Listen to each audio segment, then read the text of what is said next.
ఎక్కువగా కర్ణాటక కానీ లేకపోతే అక్కడ కేరళలో పర్యటించడం, తమిళనాడుపై ప్రధానంగా ఫోకస్. కొన్ని సందర్భాలు ఆయన అంటే పొలిటికల్గా వెళ్ళా కూడా పవన్ కళ్యాణ్ క్రేజ్ అంటే ఆయన ఎత్తుకున్నటువంటి సిద్ధాంతం హిందూ ధర్మానికి సనాతన ధర్మ అంశము కానీ.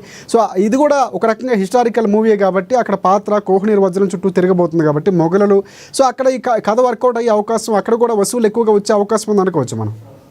ఖచ్చితంగా, ఎందుకంటే హిస్టారికల్గా ఇష్యూ కాబట్టి, ఈ స్టోరీ కథ కాబట్టి ఖచ్చితంగా ఉంటుంది. అందులో సనాతన ధర్మం గురించి, అంటే ప్రస్తుతానికి సనాతన ధర్మం అనేది మన ఇండియా వైడ్గా ఎంతగా దాన్ని ప్రాచుర్యం చేస్తున్నారు కొంతమంది వ్యక్తులు.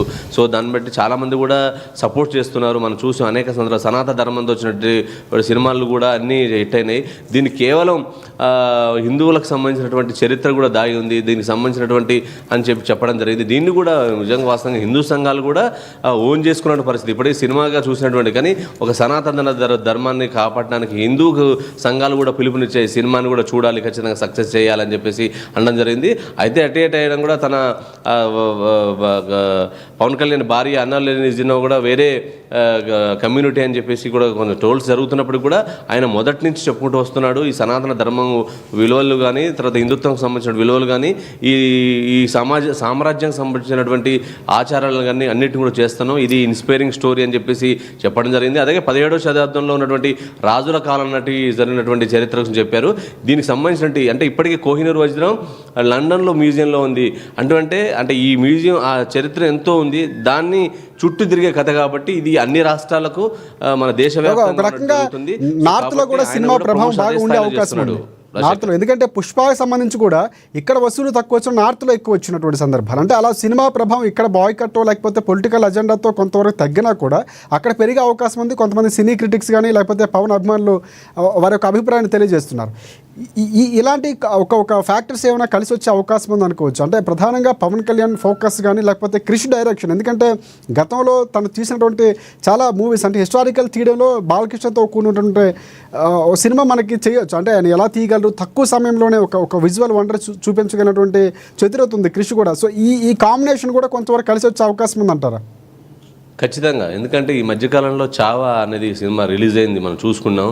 అటువంటి స్టోరీ సేమ్ దగ్గరగా ఉన్నటువంటి సినిమా ఇది యాక్చువల్గా. ఎందుకంటే ఆ రోజు కూడా ఉన్నటువంటి అక్కడ ఉన్నటువంటి వ్యక్తులతోటి ప్రత్యర్థులతోటి పోరాడింది సనాతన ధర్మం గురించి ఆయన చేసినటువంటి ఆ సినిమా ప్రభావం ఎంత హిట్ అయిందో మనకు దేశవ్యాప్తంగా ఎన్ని కోట్ల రూపాయలు వచ్చాయో కలెక్షన్ చేసిన చూడచ్చు.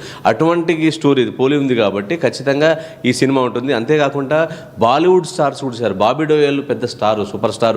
యానిమల్ తర్వాత ఆయన క్రేజ్ మామూలుగా లేదు. ఆయన సినిమాల్లో ఉంటే చాలు సినిమాకు హైప్. హిందీలో కూడా ఆయన బాబీ డోయల్ లాంటి వ్యక్తి విలన్గా ఉన్నాడు. అంటే అతని యానిమల్ సినిమా కావచ్చు, ఆ తర్వాత వచ్చిన సినిమాలన్నీ కూడా ఆయన పర్ఫార్మెన్స్ మరో మిట్టుగా నిలిచాయి.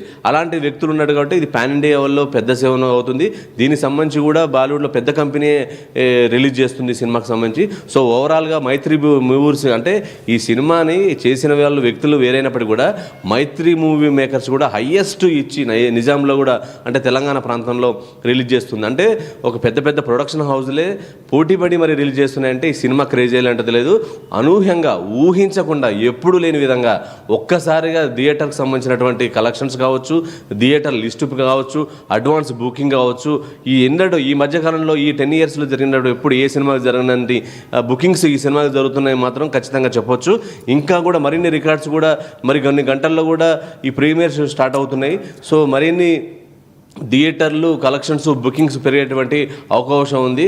గంటకు ఈ యొక్క మార్కెటింగ్ బజ్ మాత్రం ఒక తారాస్థాయికి వెళ్తుంది. Rajasekhar right, thanks for updates Ashok. ప్రధానంగా సినిమాకు సంబంధించి కొంచెం పాజిటివ్ టాక్ వచ్చినా చాలు, మా హీరో సినిమా, మా బాస్ సినిమా సూపర్ హిట్ అనే ఫ్యాన్స్ కొంతమంది అభిప్రాయాన్ని వ్యక్తం చేస్తున్నారు. కథ పరంగా డైరెక్టర్ క్రిష్ తీసే విధానం పరంగా చూసుకుంటే సినిమా కథ బలం చాలా క్లియర్గా కనిపిస్తుంది. ఎందుకంటే పవన్ కళ్యాణ్ ఇన్ని రోజులు చేసిన సినిమాలు ఒక రకంగా ఉంటే దానికి భిన్నంగా ఉన్నటువంటి కథ, ఒక రకంగా పాన్ ఇండియా స్థాయిలో కొట్టగలిగే కథగా చెప్పుకోవచ్చు. కథాబలం, పవన్ యాక్టింగ్ తోడవటం, క్రేజ్ ఇవన్నీ కూడా కలిసి రాబోతున్నాయి. సో డైరెక్షన్, కథ బాగుంటే ఖచ్చితంగా రికార్డాన్ని కొల్లగొట్టడం ఖాయంగా చెప్తున్నారు సినీ క్రిటిక్స్. కాకపోతే కొంతవరకు ప్రభావం కనిపిస్తుంది. తక్కువ సమయం ఇవ్వడంలో ఏమైనా అవుట్పుట్ తీసుకోవడంలో ఏమైనా డైరెక్టర్లు ఇబ్బంది పడ్డారా, ఆ స్థాయిలో వచ్చిందా లేదా అన్నటువంటి అనుమానం ఉన్నా కూడా మినిమం సినిమా ఒక స్టాండర్డ్లో ఉంటే కనుక ఖచ్చితంగా కథాబలంతో హిట్ కాబోతున్నటువంటి ఊహాగానాలు అయితే వినిపిస్తున్నాయి. చూద్దాం, మరికొన్ని గంటల్లో ఫ్యాన్సీ షోలు పడితే మొత్తం ఒక క్లారిటీ వచ్చే అవకాశం కూడా కనిపిస్తుంది.